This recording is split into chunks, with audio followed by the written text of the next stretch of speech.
The United States has undergone a cultural, moral, and religious revolution. And a militant secularism has arisen in this country. It's always had a hold on the intellectual and academic elites. But in the 1960s, it captured the young in the universities and the colleges, and we had this great battle, cultural war begin then nationally. And since then, if you will, secularism has really achieved dominance in the academic community and the intellectual community and the entertainment community in Hollywood, among part of the political community, but not the nation as a whole. However, it is much stronger than it was, and so this is the basis of the great cultural war we're undergoing right now. And this militant, it is an anti-Christian, anti-God, anti-traditionalist revolution. It's partly the sexual revolution has a lot to do with it and how people live. And so we are two countries now. We are two countries morally and socially and culturally and theologically, and cultural wars do not lend themselves to peaceful coexistence. One side prevails or the other prevails, and the truth is that while the conservatives, in my judgment, we won the Cold War with political and economic communism, we've lost the cultural war with cultural Marxism, which I think has prevailed pretty much in the United States, or is now the dominant culture, whereas those of us who are traditionalists, we are, if you will, the counterculture.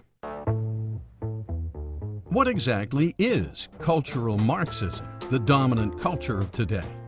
How did the founders of communism figure out a way to take over our country, not with guns and weapons, but with values and ideas?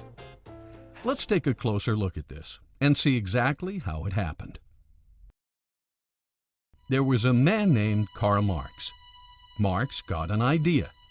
His idea was that the workers of the world should unite and rise up to counter an evil foe, that foe being capitalism.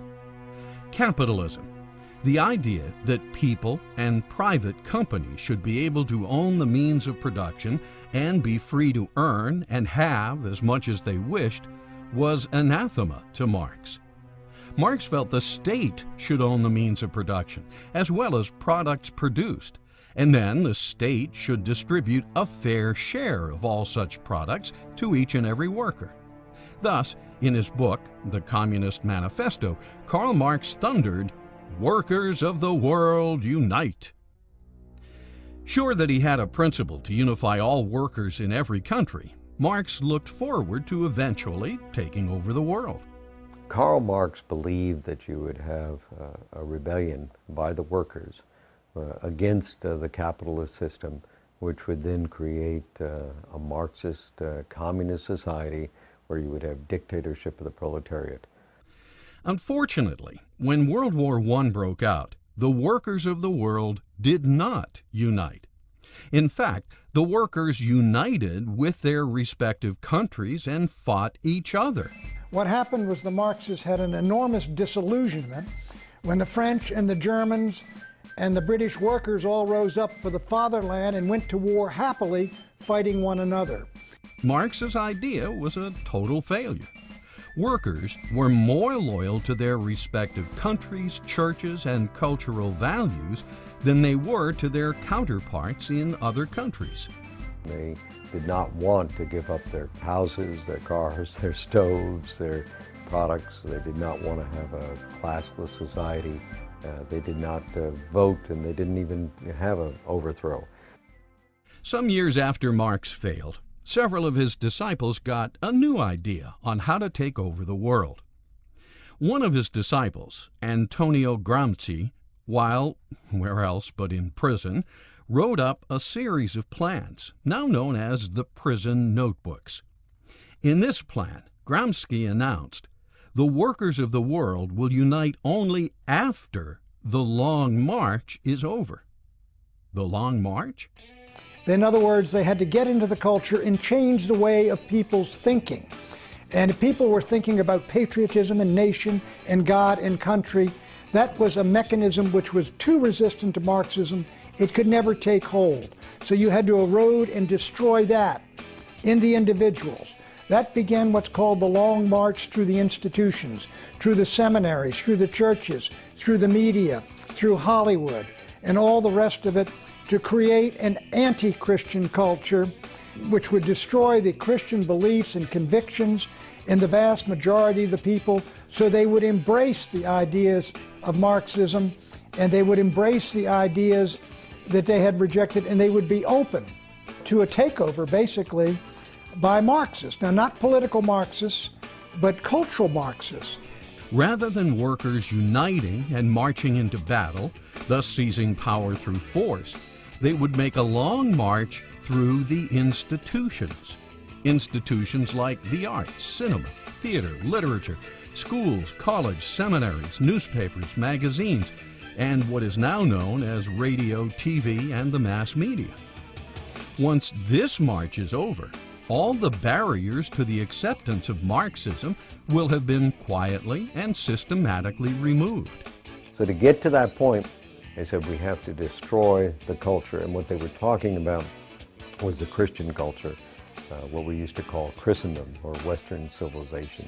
If you can break people away from religious affinities, for example, where they would turn to their community, their religious community, for support and help, or they would turn to Scripture for answers to certain perplexing questions. If they have an affinity to their religion, they might say, well, we're not going to go along with government because it's contrary to my religion.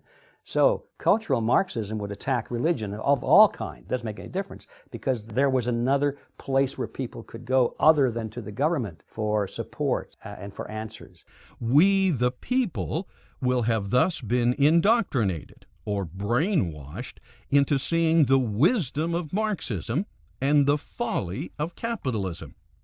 Thus, the door to socialism and communism will be open, and the door to a constitutional republic closed, because the success of cultural Marxism means the demise of the U.S. Constitution.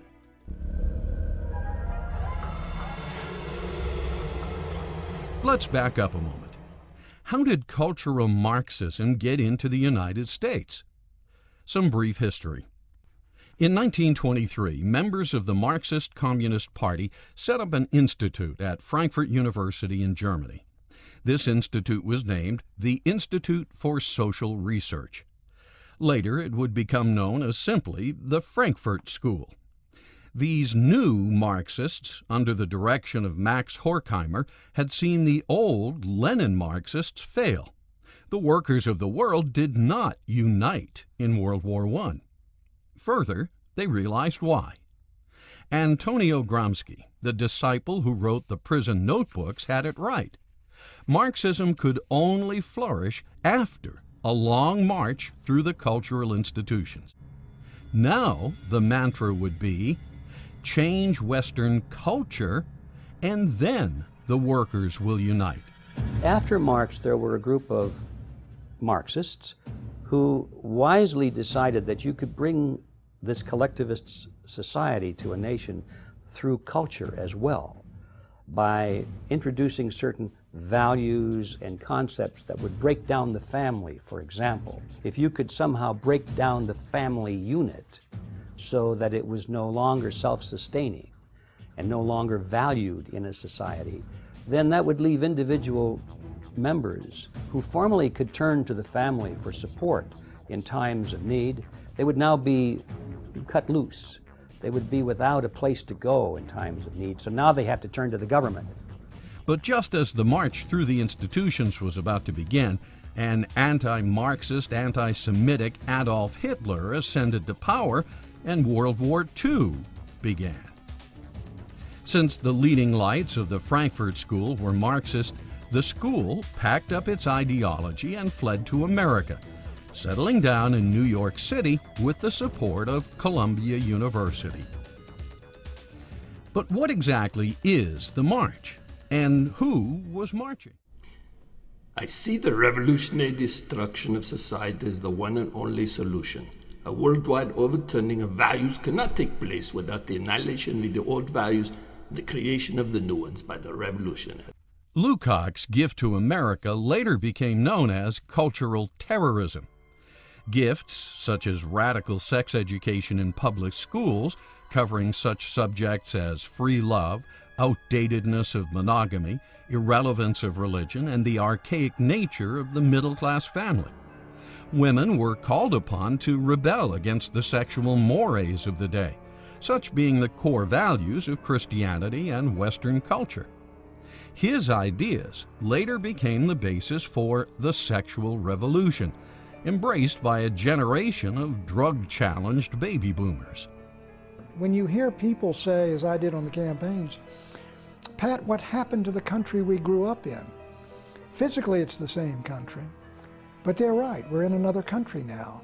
And this is why I think the cultural Marxists have prevailed and are prevailing. They have captured the young. What was the saying in the Abbie Hoffman? We're going to capture your children. In a lot of ways, they did. Although Gramsci died in 1937, his prison notebooks lived on as the blueprints to de-Christianize the West. The civilized world has been thoroughly saturated with Christianity for 2,000 years. Any country grounded in Judeo-Christian values cannot, therefore, be overthrown until those roots are cut. But to cut the roots, to change culture, a long march through the institutions is necessary. Only then will power fall into our laps like ripened fruit. And the new generation of freedom-loving, authority-challenged baby boomers were quite willing to accept the bait and take a toke. Turn on, tune in, drop out. Yes, our prison planner, Antonio Gramsci, had quite a dream. The only way a Marxist revolution could be successful was if the heat shield of capitalism, Christianity, were first destroyed. In the 1960s, the church pulled back from the culture. You had the first Sex and Satanism film. You had the first X-rated film where the pastor takes the boy up to his room in Broadway to get on his knees but not to pray. You had all of the perversion. You went from 100% broad audience films that anybody could see to 82% R-rated movies, which were restricted. You had a tremendous loss of viewership at the movie theaters. Even though television had been around for 20 years, you went from 44 million weekly attendance to 17 million weekly attendance. And so basically what happened, the church gave up in the mid-60s. It gave up on prayer in schools. It gave up on being a force in society. And Johnson shackled the church when he said that when he used the 501c3 to say the churches couldn't talk about politics, and the church just buckled under. When prayer was taken out of school, the church buckled under. When the church collapsed from Hollywood, they buckled under. So it was the church's internal collapse, and that has happened before in history, and unless people get revival, reformation, renewal, we will never reclaim the culture. So cultural Marxism would be that type of activity in any society that breaks down the culture in such a way so that people instinctively turn to government as an alternative for the support that they otherwise would have. This is done through art, it's through music, it's through literature, it's through motion pictures and that kind of thing. It's the implanting of certain ideas and concepts which make them very ripe for the philosophy of collectivism and makes them very ripe for turning to government as the big daddy, the big solver of all problems. Collectivism implies that if something is important enough, then the state should step in and make sure that everybody conforms, whether they want to or not. So the essence of collectivism in a political sense is that it employs the use of coercion to require people to work together. And once coercion enters, then you are actually participating in a negative social conduct, which is in many cases worse than the social condition that you're trying to overcome by the collective action. People are not given free will. They're required to do this and that because the majority has decided this is for the greater good of the greater number and so forth. Whereas individualism works toward the same goals, but they do so in the environment of freedom. So it's the difference between freedom and coercion.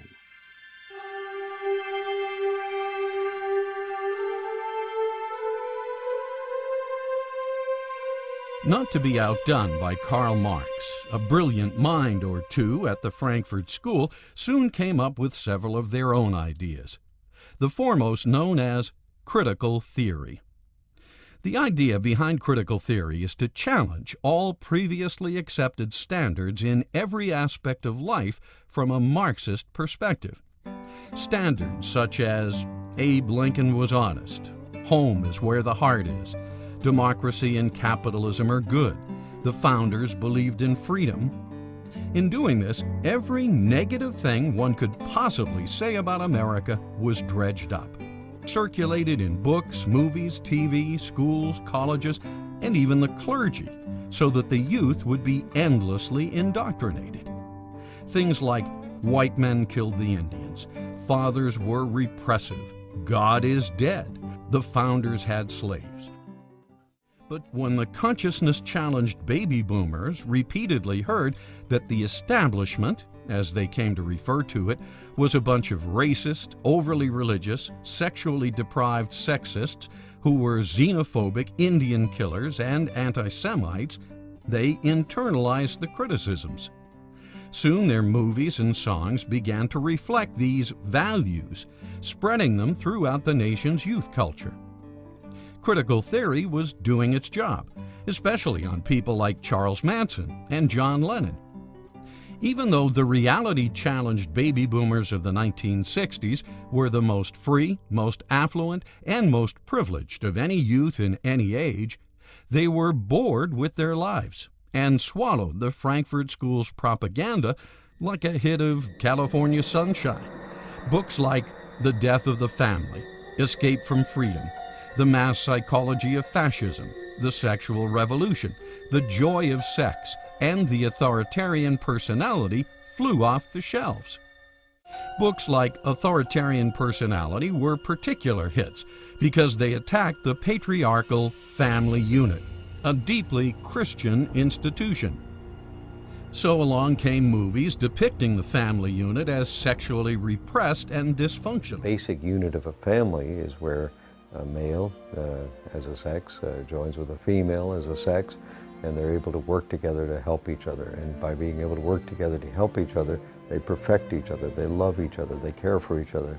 And in the process, they learn to love and perfect and care for others within the society. They become good citizens because they're good citizens within their own home, and that produces a society that loves each other.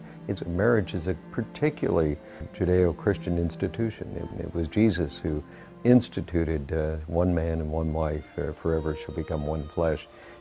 By targeting the family unit, the cultural Marxists knew they could eventually destroy the middle class of the United States. Why? Because the family unit is the basic building block of the middle class. Destroy the middle class, and you eventually destroy the economic engine of the United States. Destroy the economic engine of the U.S. and its political structure, built on capitalism and the Constitution, crumbles. The whole point of a socialistic society is to do four things. Marx talks about destroying the family, 2, destroying property, 3, destroying religion, and 4, destroying the nation. And what you end up with is the gulag, where the whole country becomes the Soviet Union.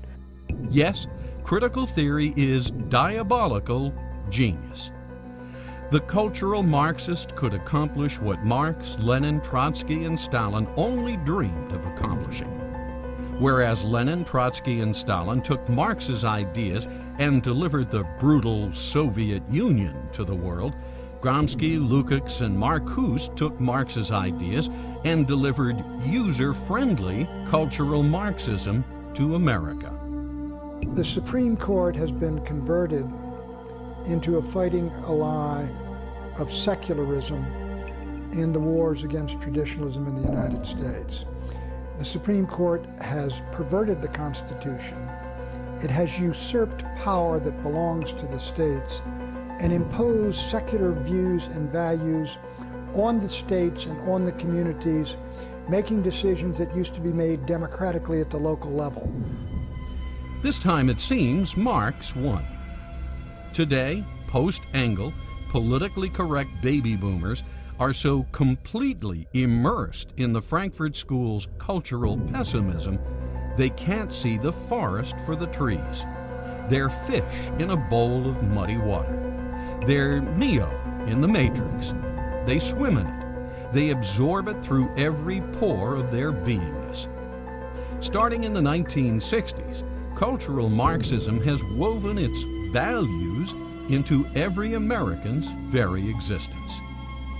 Khrushchev was right when he said, "We will bury you."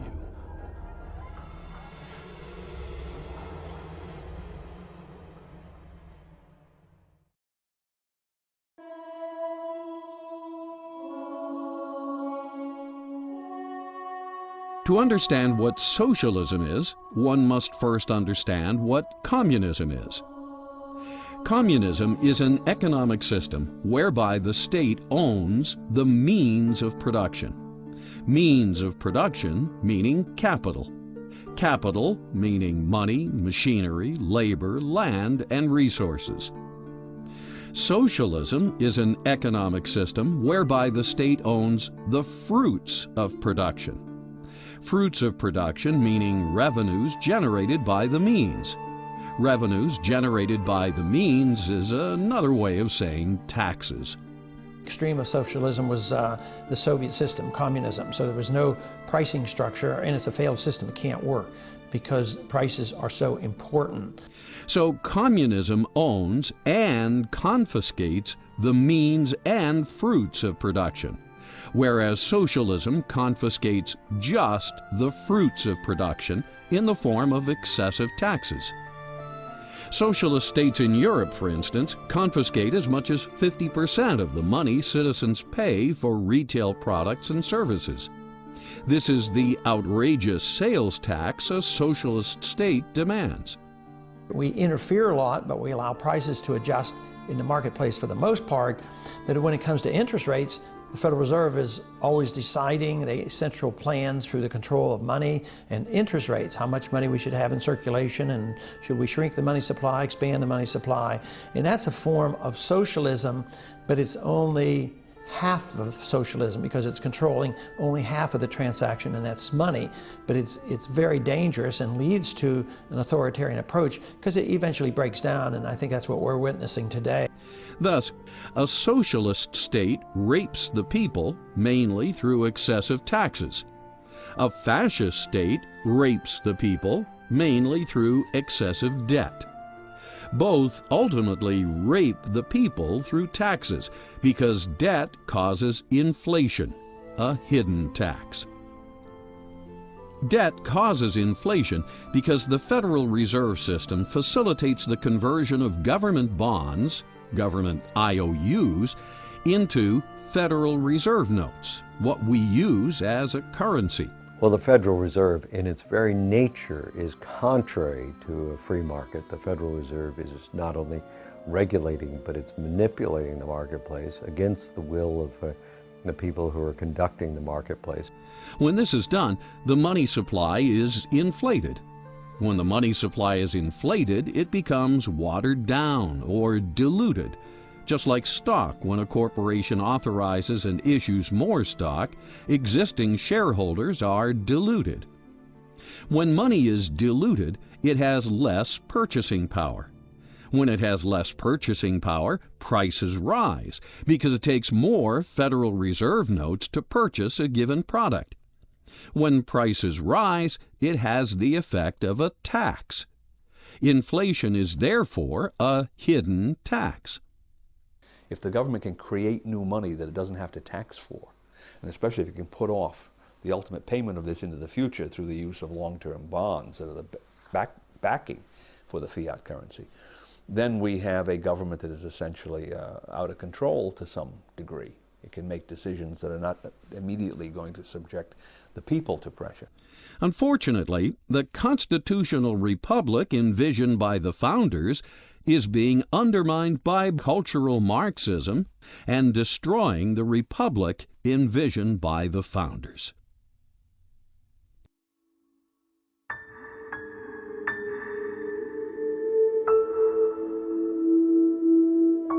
As we have seen, the Constitution gives Congress the power and the responsibility to provide for the general welfare of the nation. So important is the idea of general welfare. This is the only term that is stated twice in the Constitution, once in the preamble and again in Article 1. Unfortunately, a lot of people interpret this term to be a green light for massive social security, the so-called nanny state, which pays for everything and then demands the right to regulate everything. Well, the Constitution was written to limit the size and scope of government. It was to recognize that government was there to protect our liberties. It does not endorse the welfare system at all. If we just followed the Constitution, the government would be very much smaller, maybe 80% smaller. This may be the cultural Marxist's dream of a socialist state. But as a result, we now have minimum wage laws, child labor laws, federal disability laws, Medicaid laws, public housing laws, rent laws, entitlement laws, food stamp laws, and even extensive pet laws. Over 25,000 laws are enacted every year, many by congressmen that have been bought and paid for by multinational corporations, all non-people entities. I hereby declare this to be an unlawful assembly. If you remain in this immediate vicinity, you will be in violation of the Pennsylvania Crimes Code, no matter what your purpose is. What comes to mind is big corporations that put their view of the world out there for everyone, take over small businesses, take over choices that people might have, different kinds of products where everything becomes much more generic and just based on cost as opposed to quality and workmanship. Because term limits have not been established for the Congress, most congressmen have been able to stay in office for decades. Again, this is the Supreme Court. States were enacting and imposed term limits on their members of Congress in something like half the American states, and the Supreme Court overthrew it and took the right away from the states to impose term limits on their own members of Congress. And what did Congress do? They said, that's fine with us, because we'll stay in power. It seems the more a congressman is entrenched, the more he is able to build a social network, a network of cronies. Clearly, good relationships with fellow congressmen serve many productive purposes, but such a network can also be abused. After all, it's much easier to minimize the risks of vote swapping, a form of collusion, amongst cronies. It's much easier to justify corporate campaign contributions, a form of bribery, amongst cronies. And it's much easier to get away with earmarks, a form of fraud, amongst cronies. Thus, an entrenched Congress, especially one cast into only two major political parties, would seem to be in the perfect position to imperceptibly usurp power from the people and place it into the hands of the corporate fascists that have hijacked Congress. The right place to look for a solution to the problem of corrupt politicians is at the voter and their perception of who they're voting for and what the political principles of their candidates are.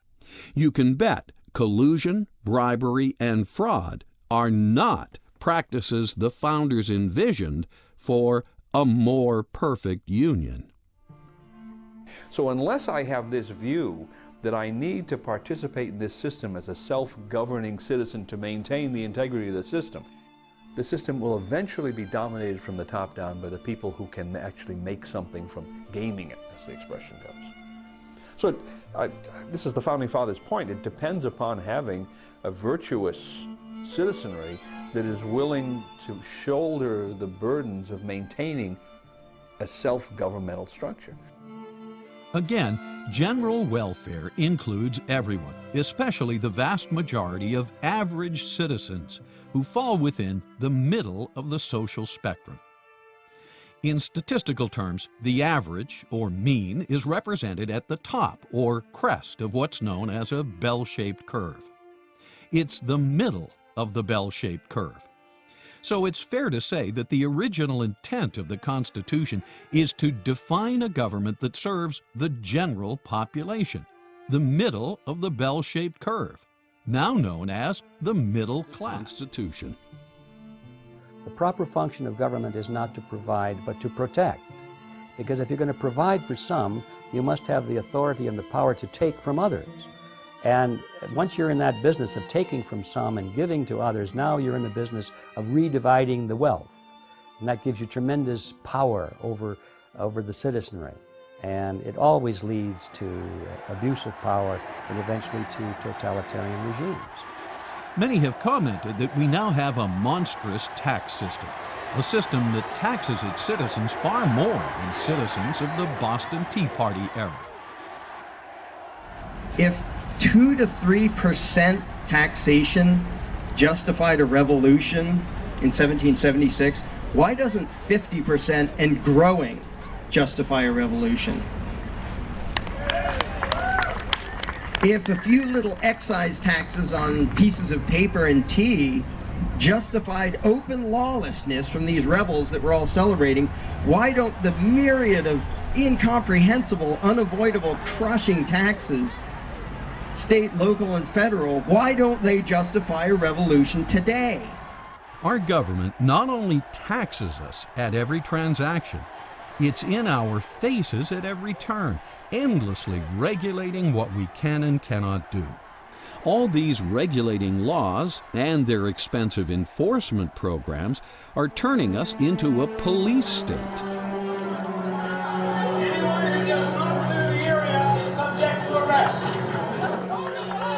People like us, you have brothers, sisters, mothers, uncles, we're all family. Why harm your own brothers and sisters standing here today who peacefully want to assemble? Why? Why are not sound weapon on us? We have done nothing wrong. We have not broken any laws. We mean no harm to you. We don't want to hurt you. We don't want to attack you. We want to stand here as Americans because we know our founding fathers died for this very right.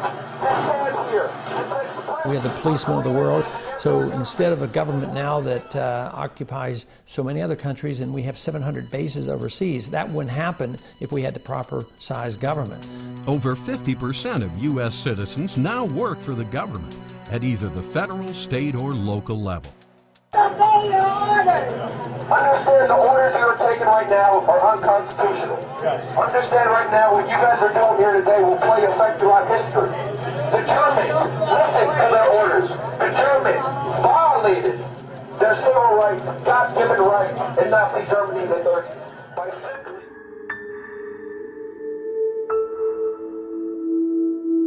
The nefarious genius of cultural Marxist strategy is to destroy the family unit by promoting what's known in the field of botany as androgyny.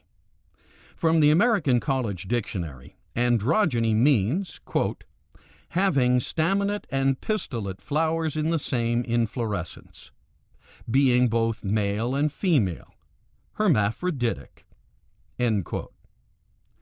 Translated into cultural Marxist strategy, this means making the father and mother of a family the same, and or reversing their roles. How is this done? Well, it starts with invalidation. I hate this house, and I don't want to be here anymore. As previously discussed, one of the key technologies of the Frankfurt School is critical theory. Recall the purpose of critical theory is to instill cultural pessimism. Thus, by endlessly portraying fathers as dominant, restrictive, depersonalized, and controlling, the cultural Marxist is able to invalidate the male component of the family unit. Concomitant with this, by endlessly portraying mothers as schizophrenic, nagging, anxious, the cultural Marxist is able to invalidate the female component of the family unit. This two-punch invalidation, endlessly repeated in the general literature, movies, and media, gives rise to a pessimistic attitude towards the traditional family. After time, this pessimism becomes imbued into the culture. That's why it's said the product of critical theory is cultural pessimism. The message of cultural pessimism. 1. Families are boring, stifling, and intrusive. 2. Mothers and fathers suck. 3. Divorce is therefore understandable and justified. With divorce made understandable and justified, even laughingly made easy by calling it no fault, 1 out of 2 nuclear families now disintegrate into chaos. Most contracts, the court system tries to sustain the contract. If you and I are doing business together and they're trying to protect that contract because the contract was entered into in good faith for good principles. However, although the marriage might have been entered into in good faith, by breaking that, they can put a lot of people to work. Not only the marital courts can go to work, there are also the social workers that go to work. There's also a whole team of people, including the IRS, who prey off of them. And one court in Massachusetts says, we're going to bring this father to his knees and take all of his money from him. So there's a whole movement by the courts to make money off the dissolution of marriage. After the mother and the father are finally done arguing or negotiating over custody of the children and possession of the assets, 2 new family homes are usually established. He lives here and she lives there. Each new household economy now has to have a redundant, otherwise superfluous set of rent or mortgage payments, energy and utility demands, and household furnishings and accoutrements. Extensive and complex scheduling of child visitation then must be established. If the divorce was acrimonious and/or the children were traumatized by it, and most are, both parents vie for the children's attention and visitation. As they do this, knowingly or unknowingly, they spoil the children with unending material gifts, junk food, sugar, unearned validation, and parental supervision so lenient it borders on gross negligence. Divorce is dreadful for children. And now you have some families, probably the weakest and the poorest, mostly black families, that are now over 50 and even 60% in divorce, which is critical for the children. But worst of all, children are usually shipped off to daycare centers and/or public schools, where they are then handled like animals in captivity. Now we're talking about a school system that's teaching values that's determined not by the parents, not even by the teachers, but by the political groups that provide the funding, the politicians, the bureaucrats, the think tanks, all these invisible structures above. Now, those are the people who are determining the values that are being taught in our schools. The profligate cultural Marxist society that causes and tolerates this then imposes pharmaceutical drugs on these children. Certainly the arts have always had a tendency to promote license instead of liberty. The difference between license means that I can do anything, even if it's destructive of other people and of myself. I can take drugs until I OD. I can hurt other people and hurt their children and families. License is something that is selfishness rules. With liberty, what rules is the freedom to be responsible, the freedom to live a decent life, the freedom to love others, the freedom to give. It's like the difference between love and lust. And unfortunately, often the principle of love is replaced in the media with the principle of lust. And the lust principle produces media that's constantly pushing the envelope. Almost every movie that Hollywood puts out today must depict characters with at least one of the following attributes. 1. The protagonist and/or the antagonist are divorced. 2. The female is portrayed as dominant, controlling, violent, and/or one-up on men. 3. The male is portrayed as aloof, feminine, overly sensitive, and/or cheating. 4. Somewhere in the family, at least one of its immediate members must be a lesbian, gay, bisexual, or a women's liber. Often, attributes are mixed in various proportions, and even mixed with a touch of schizophrenia, as males and females swap roles in fluorescence. Same-sex marriage does not give you the balance of having a mother and a father so that you can learn different skills from them and you learn different personality types from them. By abolishing that, children are adrift. Through endless repetition and media dissemination, androgynous elements are institutionalized as legitimate and eventually normal. Cultural pessimism has been taken to a whole new level. Complete tolerance for dysfunctional social structures and inefficient economic units. Proof that Christian values do not work. Schools should be completely operated by parents. They should be in control, and therefore the parents can determine what values are taught to the students. If the school doesn't teach the values that that parent wants taught to their children, then they can take the child out of that school and put him in another school which does teach those values. The Supreme Court has been converted into a fighting ally of secularism in the wars against traditionalism in the United States. With the success of cultural Marxism, hundreds of millions of nuclear families have been destroyed since 1965.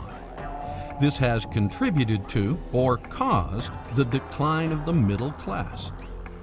Next will be the destruction of American capitalism, unless the effects of cultural Marxism are recognized and handled. There is a revolution coming. It will not be like revolutions of the past. It will originate with the individual and with culture, and it will change the political structure only as its final act.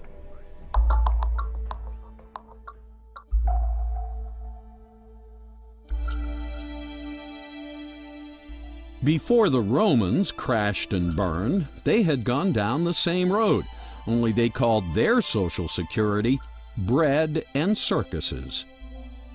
Bread and circuses will eventually crash the U.S. empire as well, if we interpret the term general welfare in the Constitution as an invitation for social security. General is the problem. What did the Founding Fathers intend when they wrote those words? General welfare has been debated since the Constitution itself. Many of the founders were concerned that general welfare would be taken in the wrong sense, that it would be used to apply for, as we've done it today, as Hamilton wanted us to do it, to give the government license to do whatever it wanted and just to grab power. The founders knew that Rome, and every society since the beginning of time, had poor, sick, and unfortunates, and many of these societies tried to help. For instance, in 1597, England had the Elizabethan Poor Laws enacted to provide what were known as the 7 corporeal works of mercy. These works were to feed the hungry, give drink to the thirsty, welcome the stranger, clothe the naked, attend the sick, visit the prisoner, and bury the dead. But is this how you really promote the general welfare, the founders asked? You're talking to someone about a free society, and they say to you, as they always do, what about the poor? Oh, the poor. What are we going to do about the poor if there's no welfare state? The poor that die in the streets and this and that, right? a perfectly valid objection, and we all generally have this tendency. What do? We run out and we research, and we become the human Wikipedia talking point planet of infinite facts, and we try and give everybody statistics, and we give everybody historical examples, and we say, well, there was these friendly societies in the 1920s, and the fact that I find useful is the number of poor people after the Second World War was declining 1% a year because of the free market. When the welfare state came in, it stopped declining and stayed steady, which is exactly what you would expect. And if you subsidize something, you increase its prevalence, and you subsidize poverty, you get more. Give a man a fish, and you feed him for a day. Teach him how to fish, and you feed him for life. The founders were teachers. Their original intent was to set up a system that created fishermen. The Constitution means what the founders intended it to mean. Otherwise, it means nothing. If you want to have the Constitution mean what modern politicians think it should mean, then you don't need a Constitution. In fact, you're better off without one. Just say, what do the modern politicians want us to do today? What would happen if you created a society that could actually rise above problems? A society where the government gently facilitated a free and prosperous citizenry. A citizenry so successful there were no hungry, there were no sick or poor, there were no criminals. You could take the Department of Education, the Department of Housing, and any number of these national departments and defund them to zero and send out the funds to the states in block grants, which would eventually go down to zero, and get rid of most of the federal government. The federal government still has a responsibility of national defense. The Justice Department is needed, the State Department's needed, the Treasury Department are needed, but many of those other departments should be defunded rather than have the politics of the federal government imposed upon the nation. The founders wanted to set people free from the system, or the matrix. That's what liberty is all about. They wanted general welfare to be the result of a self-governing, productive society. They wanted general welfare, not welfare in general.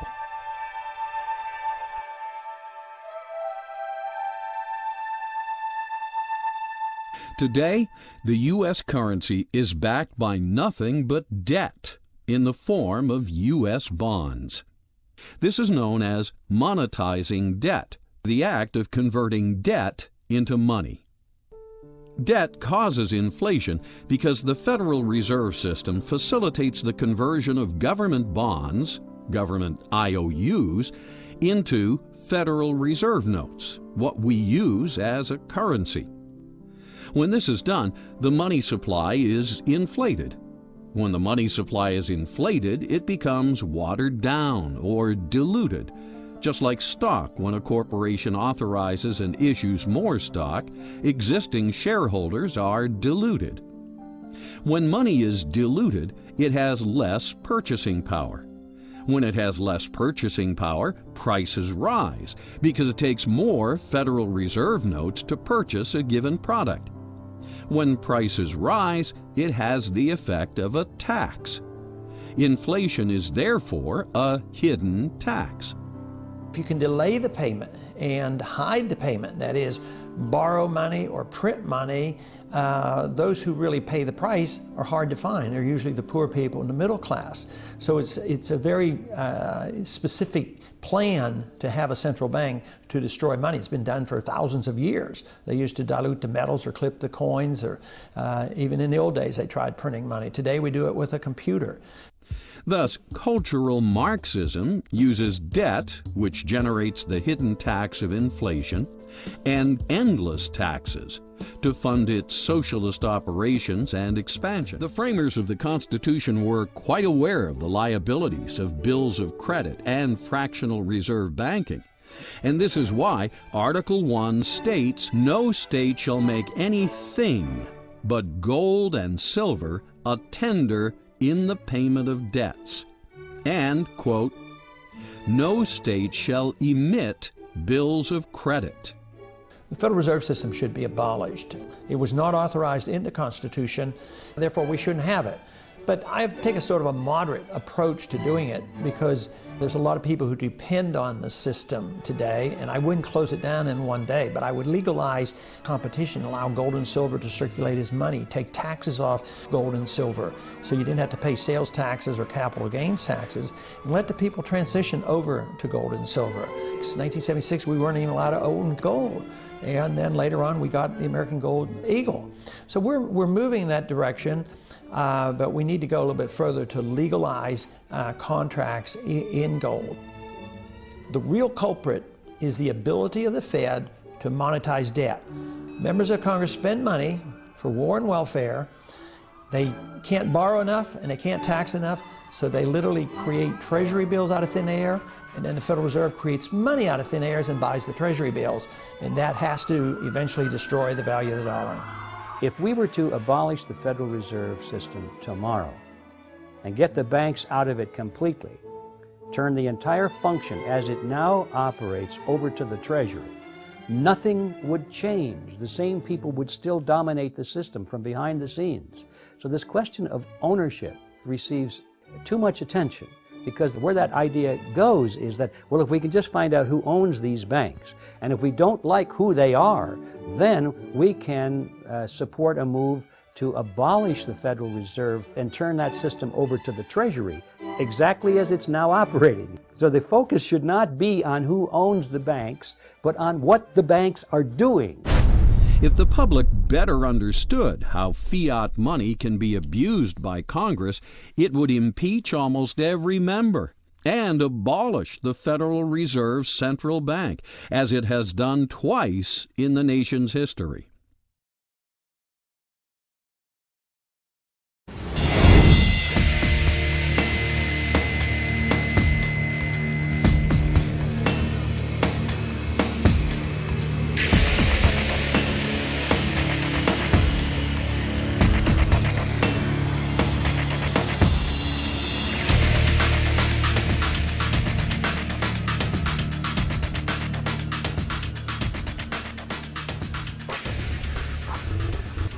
Like the Federal Reserve System, the Congress has been further distorting the letter of its constitutional responsibilities by delegating its power to declare war to another entity, in this case, the President. One of the great problems the country faces is the cowardice of the Congress of the United States as an institution. It has allowed the President to usurp the war-making power. Where does Congress get authority to delegate the responsibility to declare war to the President? It's not in the Constitution. This delegation sounds more like an evasion of responsibility for political expediency than the original intent of the founders. It has resigned its authority. It is frightened of exercising its authority. It does not want responsibility. It does not want accountability. Article 1, Section 8 clearly states, Congress shall have power to declare war, to raise and support armies, to provide and maintain a navy, to provide for calling forth the militia. People such as George Washington, Nathaniel Greene, the leaders of the Army, didn't think much of the militia. The militia came for 30, 60, 90, 180 days, and then when their enlistment time ran out, they went home. They didn't have to stay. They came with sort of an oddment of firearms.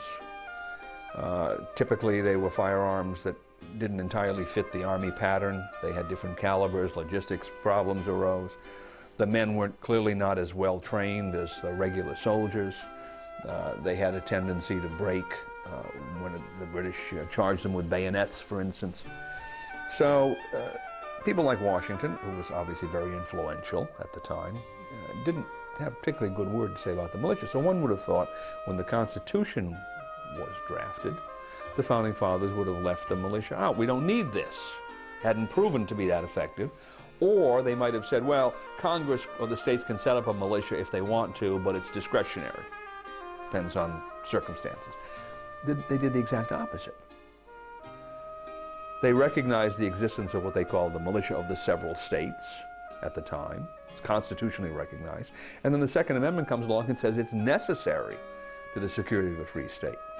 So I would say the Constitution makes it absolutely clear that those entities, because it's not one entity, that should be one in every one of the states, is a key structural element of the Constitution.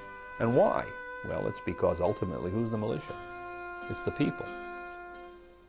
With every shooting on a college campus, the cultural Marxist indoctrinating mainstream media never mentions the true source of the problem, the disintegration of the family unit. Instead, the media pushes the socialist agenda of removing citizens' Second Amendment rights. Let's go to the Second Amendment, which says a well-regulated militia being necessary to the security of a free state. The right of the people to keep and bear arms shall not be infringed. Just take the first clause. A well-regulated militia being necessary to the security of a free state. Stop right there. That's the only place in the Constitution where the Constitution says that anything is necessary for any reason. The Constitution doesn't say Congress is necessary, the President is necessary, the Supreme Court is necessary. It doesn't even say the states are necessary. It says a well-regulated militia is necessary to what? To the security. Well, not just any kind of security, but the security of a free state. And that's the sole purpose of the Constitution in toto.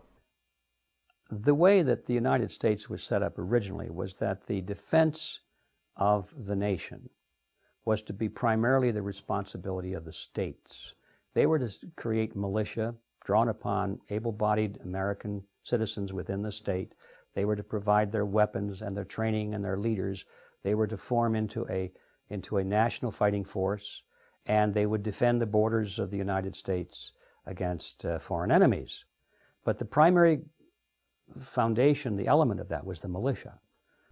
Never stated in movies like Bowling for Columbine, movies funded by cultural Marxist-infiltrated Hollywood studios, is the original intent of the founders that all citizens retain the right to keep and bear arms. More accurately, the obligation to keep and bear arms as part of the militia. The Michigan militia wanted everyone to know that they were nothing like McVeigh and Nichols.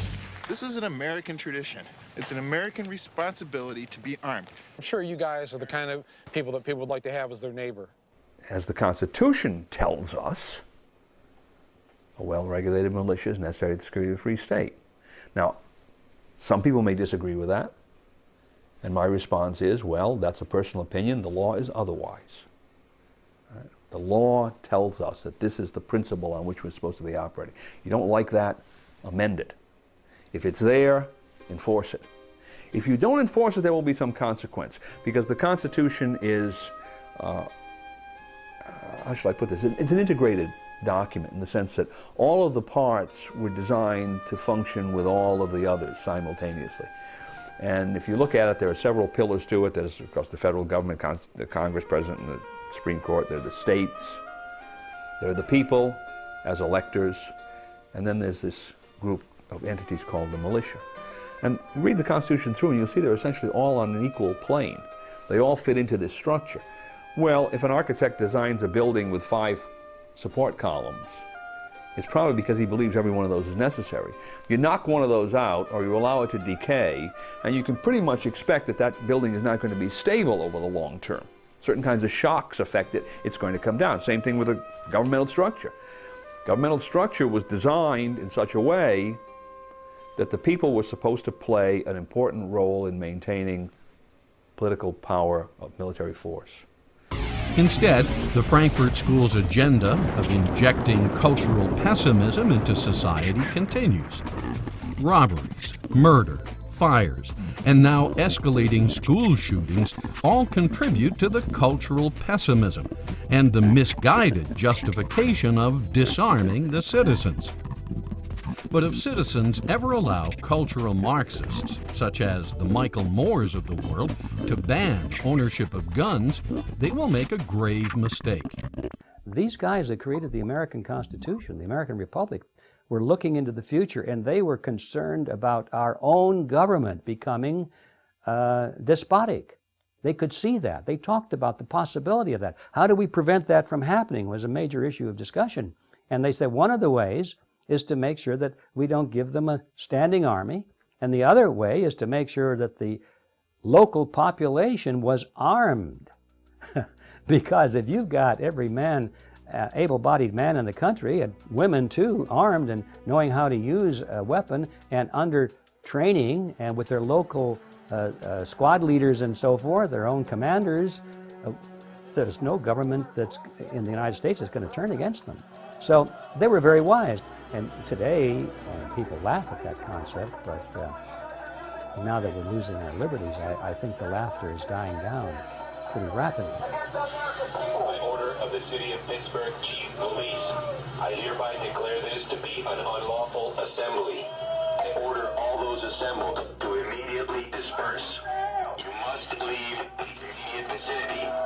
If you remain in this immediate vicinity, you will be in violation of the Pennsylvania Crimes Code. If you do not disperse, you may be arrested and/or subject to other police action. I order all those assembled to immediately disperse. You must leave the immediate vicinity. If you remain in this immediate vicinity, you will be in violation of the Pennsylvania Crimes Code, no matter what your purpose is. Observing thousands of years of history of earlier governments, the founders knew that the only thing that ultimately stands between a tyrannical government and the people are weapons. Quoting Mao Zedong, who in this case agrees with the Second Amendment, political power grows out of the barrel of a gun. Where the source of political power is to be is where the gun is. Ultimately, that's the bottom line of force in government, right? That's what government is, the application of force.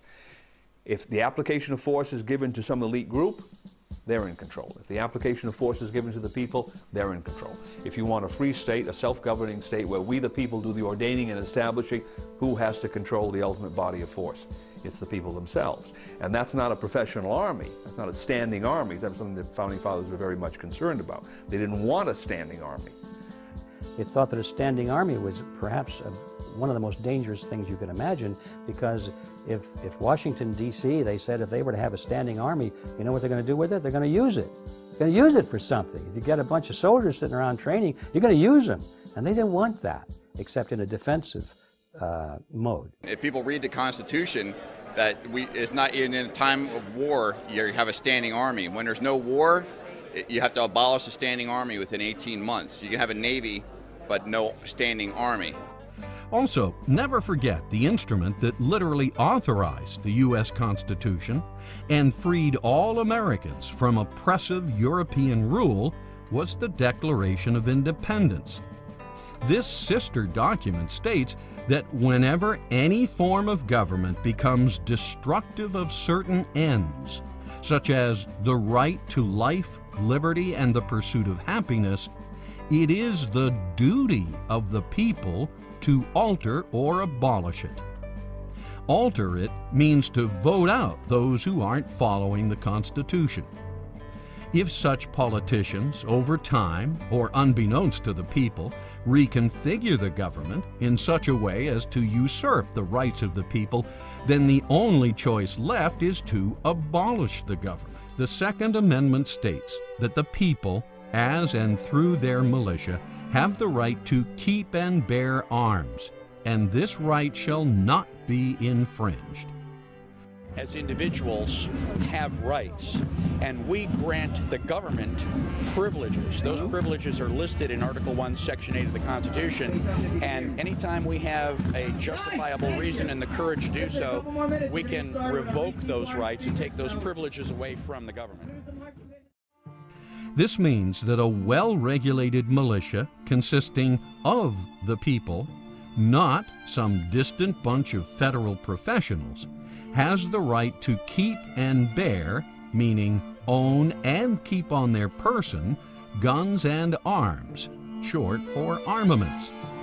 These armaments are for use should the people, through their constitutional militia, find it necessary to abolish a tyrannical and suppressive government and replace it with a serving government that promotes the general welfare and secures the blessings of liberty.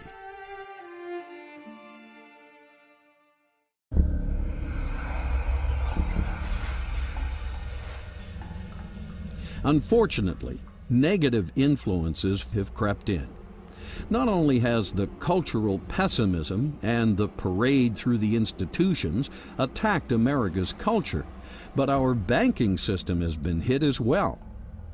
The Federal Reserve, set up by banking architect Paul Warburg, is a European-style central bank, complete with all the inherent problems of the old world. Banking principles diametrically opposed by the founders.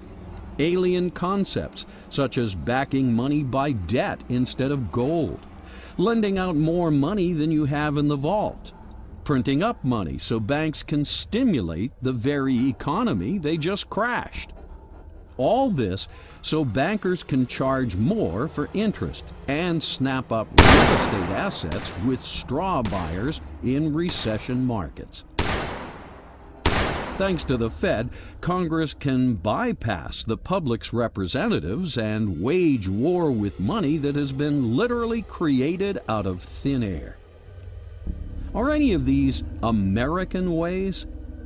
Did the founders set up the Constitution so Antonio Gramsci, a cultural Marxist from the Frankfurt School of Critical Theory, and John Maynard Keynes, an economist indoctrinated in the environment of our former enemy, should stamp their war-torn European philosophies into the very soul of our nation? Something isn't right here. In Keynesian economics, they endorse the Federal Reserve System.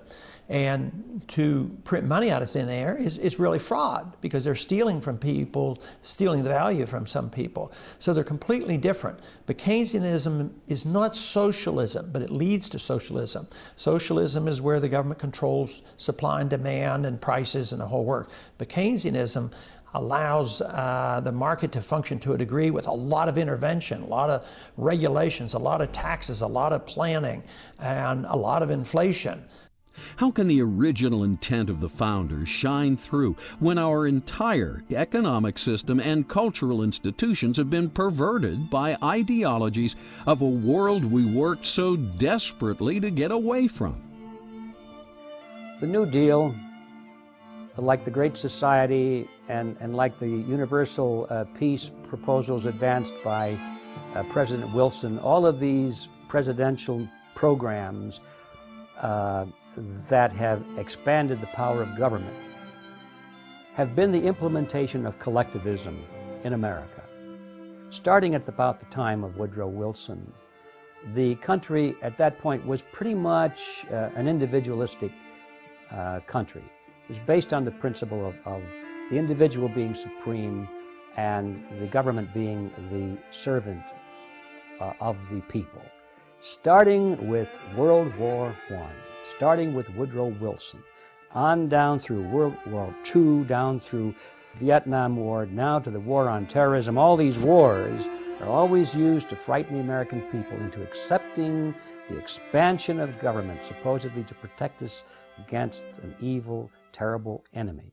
The actual expansion came about through the Supreme Court adding some words to the Commerce Clause. They said Congress has the power to regulate commerce or whatever affects commerce. And that's rather a radical departure from the Constitution, because imagine if you added those words to every other provision of the Constitution. Why shouldn't you? If you can add it to one, you can add it to others. You'd have essentially unlimited government. Well, what that has done is it has given Congress the power to control not only all true commercial activities, but all sorts of things that are entirely local that are related to commercial activity. So, for instance, you had the gun-free schools law. Based upon what theory? Well, a gun goes through commerce and eventually ends up in somebody's hands. And there he's within 1,000 feet of a school, 100 feet of a school, whatever the distance is. And so Congress can regulate his possession at that point in time. Well, his possession at that point in time is not a commercial transaction by any stretch of the imagination. How can Congress regulate it? Well, because this implement that he's holding in his hand at one time moved through commerce. Well, of course, if you follow that theory out, they can control every aspect of your life. How much cornflakes do you eat in the morning? Well, you eat one bowl. Maybe you should only eat half a bowl of cornflakes. Can there be a statute telling you how many cornflakes to eat in the morning? Sure, because where did those cornflakes come from? Well, they came from Battle Creek, Michigan. The Supreme Court has perverted the Constitution, making decisions that used to be made democratically at the local level. The Congress has the power in the Constitution, Article 3, Section 2, to circumscribe the jurisdiction of the Supreme Court and say, stay out of that area. That is our area, that is the state's area. You are not to get into that. Judges don't decide these issues, people do. After the formation of the Fed and selling the public on the New Deal, it wasn't long before Congress realized it had both the ability and the philosophical justification to print up endless amounts of elastic currency, what we call fiat money. It also wasn't long before Congress realized it needed more and more money in order to service the growing addiction of socialist benefits under Roosevelt's New Deal. The Federal Reserve, when it came in, aggravated all the worst problems of the economy. It's aggravated and caused the Great Depression. It's aggravated and caused the last depression, and it'll continue to cause more depression. Before the Federal Reserve, every economic system has ups and downs, but they corrected themselves much more quickly, and they corrected themselves because people had the freedom to shift their attention, to be able to create solutions to the problem, and to be able to exercise their God-given wisdom and intelligence to be able to do business with each other. Ever wonder why congressmen were so eager to sacrifice tariffs for NAFTA's free trade? It's because tariffs don't amount to much when Congress can print up all the fiat money it wants through the Federal Reserve System. Yes, monetizing endless fiat money was the answer opinion leader economist John Maynard Keynes suggested to Roosevelt in his 1933 open letter. John Maynard Keynes. I lay overwhelming emphasis on the increase of national purchasing power resulting from governmental expenditure, which is financed by loans and is not merely a transfer through taxation from existing incomes. Nothing else counts in comparison with this. By these words, Keynes, the most prominent economist of the time, laid out the philosophic rationale for endless government borrowing and endless government spending of fiat money. Roosevelt bit.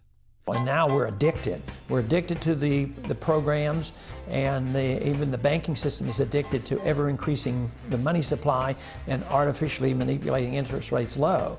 And on the short run, it does seem to help. Just recently, the Fed pumped in $200 billion and the stock market loved it.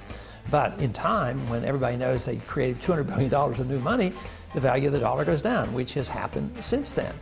Keynes knew exactly what he was doing.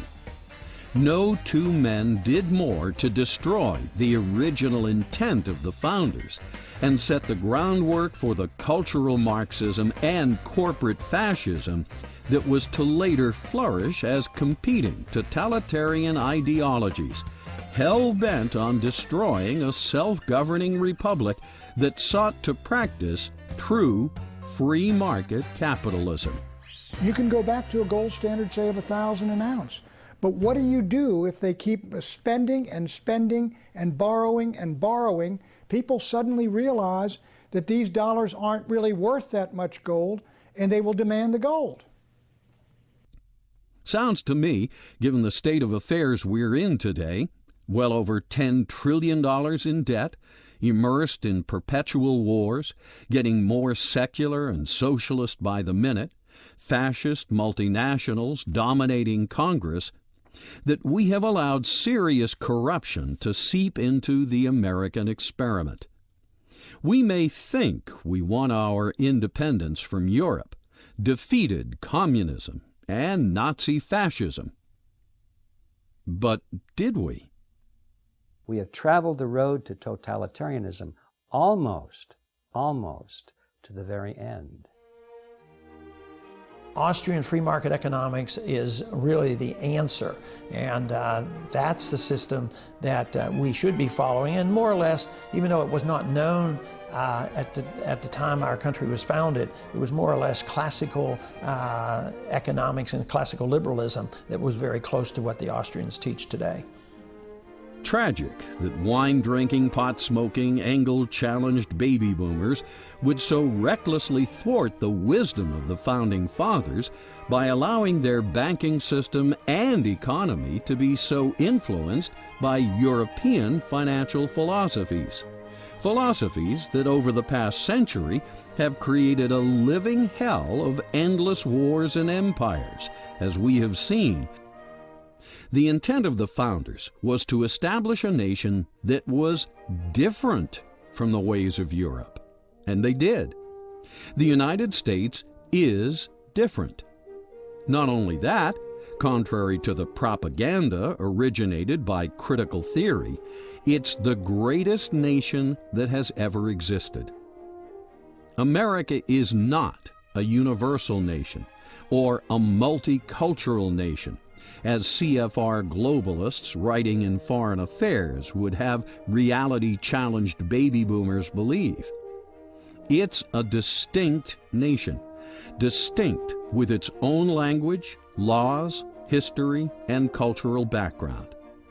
We are different from the rest of the world. Yes, we even drive on the right side of the road because Europeans drive on the left.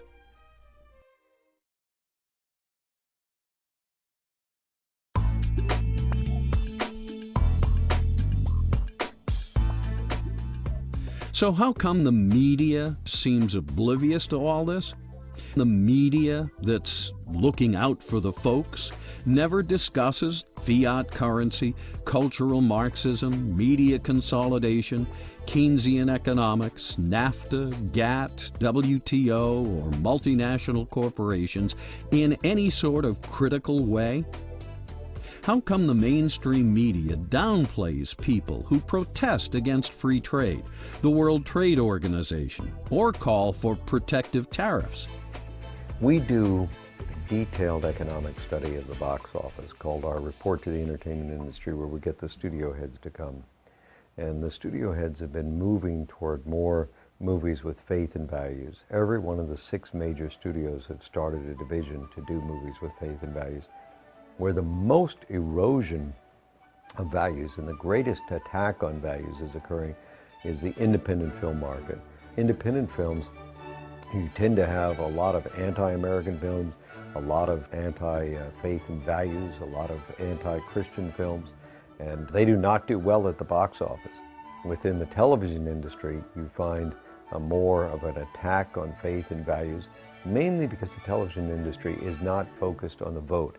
You see, in movies, each person votes for their movie. They know that they have to appeal to who's going to vote for them at the box office. You have to separate out the movie industry, which seems to be moving counter to much of the other media.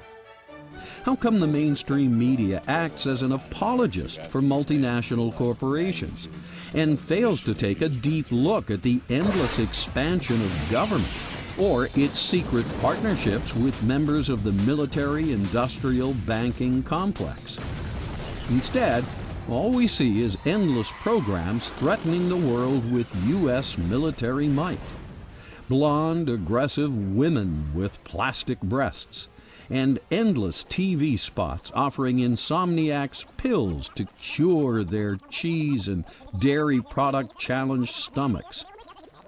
Seems to me, to get away with all this cultural Marxist propaganda, the media must be in on the deal, systematically avoiding certain issues, narrowing the spectrum of speech, redefining words, spinning events, and ignoring, invalidating, and/or blackballing any author, filmmaker, or candidate that speaks the truth.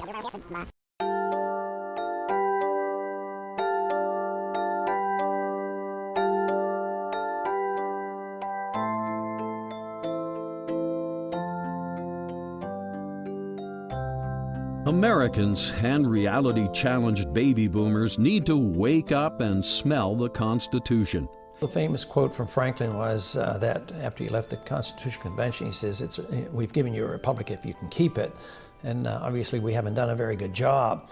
I think if people want to live in a democracy or a republic such as ours, then they're more than free to do so, and we should lead by example, not by force. Citizens need to get familiar with the original intent of the founders and realize that the forces of cultural Marxism have been raping and pillaging the United States for decades. But to realize the dream and keep this magnificent republic alive, all Americans need to do is take 3 steps. 1.